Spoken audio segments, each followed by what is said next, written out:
r/ProRevenge. I orchestrated a vast conspiracy to get a coworker fired. Using a throwaway because the details are specific and hard to change. I used to work at a hospital data center in the network operations group. We physically sat in a room 24/7 next to the servers to make sure things didn't catch on fire, monitored for alerts, and did routine things like swap out tape backups, but it was pretty simple work. This was ostensibly a tech job, but there were people who had been there for many years back when you had to change out printer paper and run a command from an IBM mainframe. It was on really specialized hardware and software that was difficult to apply elsewhere, so it had become a dead-end job. And because there were people who weren't tech savvy at all really, we weren't given much responsibility. You can't tell some people they can log into a server and others not, so we were reduced to the lowest common denominator. We were a network operations center where nobody was allowed to interact with any network equipment. Lowest common denominator, you say? Meet my new supervisor, Karen, not her real name but definitely her real spirit, had been there for over 20 years and got the job solely based on seniority. She was a sociopathic narcissist and one of the most unpleasant people I've ever encountered. Shortly after I was hired, we were bought by another hospital and combined data centers. Karen was demoted to shift lead and had to work with us in the 24/7 rotation. She was very bad at her job and our responsibilities diminished to very little. We had no agency to fix any problems of our own because it had to be a problem that Karen could solve, and Karen was both lazy and stupid. After a couple of years, I was promoted. On my first day after they announced the promotion, she said, "You will fail." Just straight to my face. But she had a powerful tool at her disposal. The hospital bureaucracy. Since the place was unionized, the hospital had a just cause firing policy instead of an at-will policy, even for non-unionized employees. This is, I think, generally a good thing. But on the edges, it set up ridiculous situations where it was impossible to lose your job unless you were really egregious about it with repeated violations or you showed up drunk/high. We had someone steal computer equipment and they kept their job. It was nuts. And Karen had been there for nearly 30 years.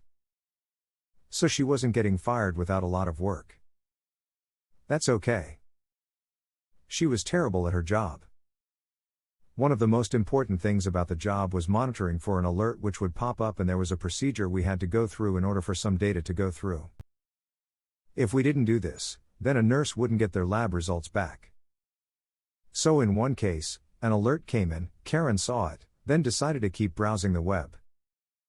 Because of this, a patient from the cardiac ICU was going into surgery and the doctors/nurses operating on the patient couldn't get a white blood cell count, I think. I'm not a doctor, I just work in a building with a lot of them. Something very dangerous for this patient, and the patient died. This still did not get Karen fired. The reasoning from HR. Well, it didn't directly /lead to harm. She didn't even feel bad about it.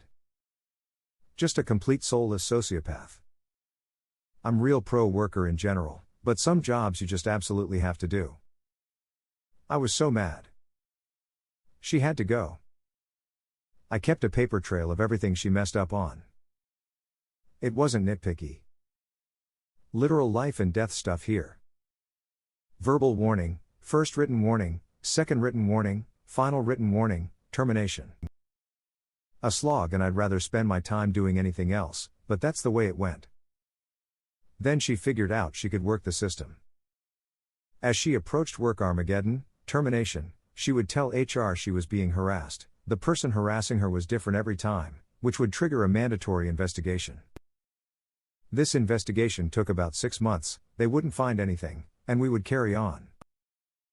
Except these warnings? They had a 6-month expiration.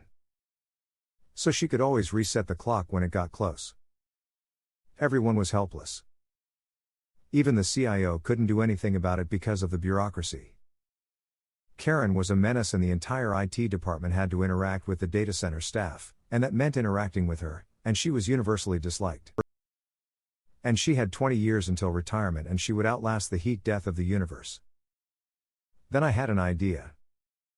What if, under the guise of developing skills relevant to the 21st century, required everyone working in the Network Operations Center to pass the Net Plus exam.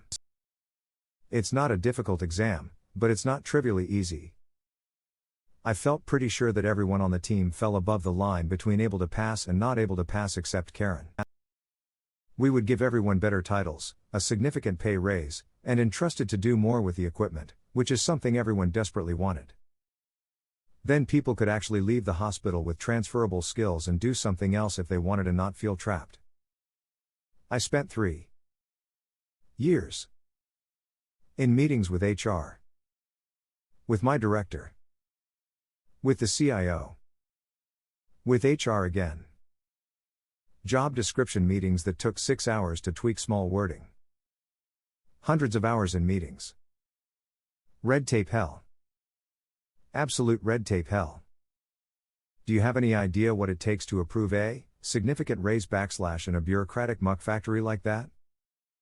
But the raises were crucial because it would absolutely not be fair to ask this of them. Pass a test or lose your job without a large carrot attached would lead to mutiny. And then it got approved. I also wrote the exam requirement into my own job description. It was important to still be able to do the job and not let my skills lapse just because I was promoted. Also, this meant I could cover for people when they were on vacation or sick. Plus, I also got that sweet pay bump. It went over well. I was nervous, but the plan made sense and I was able to communicate that. People would be more marketable. The job would be more interesting. And most importantly, they would be making 20% more than they were before. And I think it really helped that I also gave myself the same requirement when I absolutely could have chosen not to. The hospital would pay for off-site training. They would still get paid their full hourly during the training, including shift differential for second and third shifts. We paid for all the materials. I scheduled 8 hours a week for people to go someplace quiet and study. The job itself had a ton of downtime so people could study, but this was formally carved out time anyway. We paid for the exam. And if they failed, we'd pay for the second attempt. We were given 8 months to pass the test, so this is how it was for the 8 months. I did not want Karen to have any excuse whatsoever and somehow convince HR that this process was rushed or unfair. Everyone passed on the first attempt except Karen. Karen did not pass her second, or her third attempt, a bonus attempt. Karen, being the classic narcissist, thought this was somehow all about her.